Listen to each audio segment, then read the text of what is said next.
High friends, welcome to யாஷிகர். Bigg Boss வந்து ரொம்பவே நெருங்கிட்டு வந்துட்டுருக்கு டேட்டு. ஏன்னா நெக்ஸ்ட் மந்த்து மிட்லேயே வந்து பிக் பாஸ் வந்து லான்ச் ஆகிடும். இதை தொடர்ந்து நம்ம விஜய் டிவியில் ஆல்ரெடி ஓடிட்டுருக்க சிடபிள்யூசி, அதாவது குக் வித் கோமாளி, அது முடிய போகிற ஒரு தருணம். எஸ், இட்ஸ் எ ரேப் அப்படின்னு சொல்லி ரீசெண்டாக அதோட லாஸ்ட் டே ஷூட்டிங் லொக்கேஷன்லேருந்து ஒரு பிக் வந்து ஷேர் ஆயிருந்துச்சு. நேற்றுக்கு இதோட லாஸ்ட் டே வந்து ஷூட் வந்து நடந்து முடிஞ்சிருச்சு. அதோட ஷூட்டிங் லொக்கேஷன்லேருந்து எடுத்த ஒரு பிக் வந்து அஃபிஷியலாக வந்து ஷேர் பண்ணியிருக்காங்க. முடிஞ்சிருச்சு அப்படிங்கிற ஒரு விஷயத்த.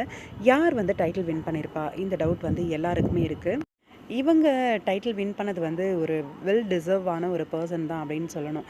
என்ன அப்படின்னா, கிட்டத்தட்ட 4-5 டைம் வந்து செஃப் ஆஃப் த வீக் வந்து இவங்க வாங்கியிருக்காங்க. எஸ், நம்ம பிரியங்கா தான். பிரியங்கா வந்து குக் வித் கோமாளி இந்த சீசனோட டைட்டில் வின்னராக இருக்காங்க.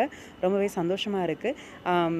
கேரக்டர் வைஸ் அது இது இப்போ போயிட்டுருக்க பிரச்சனை எல்லாத்தையும் தாண்டி அவங்க வந்து சமையலில் வந்து பர்ஃபெக்டாக பண்ணியிருக்காங்க அப்படிங்கிற ஒரு விஷயம் உண்மையிலேயே ஏற்றுக்கக்கூடிய ஒரு விஷயம்தான். இல்லைனா ஷெஃப் ஆஃப் த வீக் வந்து 4-5 டைம்ஸ் வந்து அவங்க வாங்கியிருக்கவே முடியாது கண்டிப்பாக.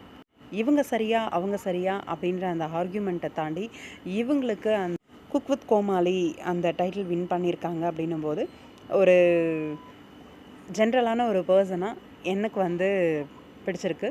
வாழ்த்து சொல்லணும் அப்படின்னும் தோணுச்சு. பிரியங்காவுக்கு என்னோட மனமார்ந்த வாழ்த்துக்கள்.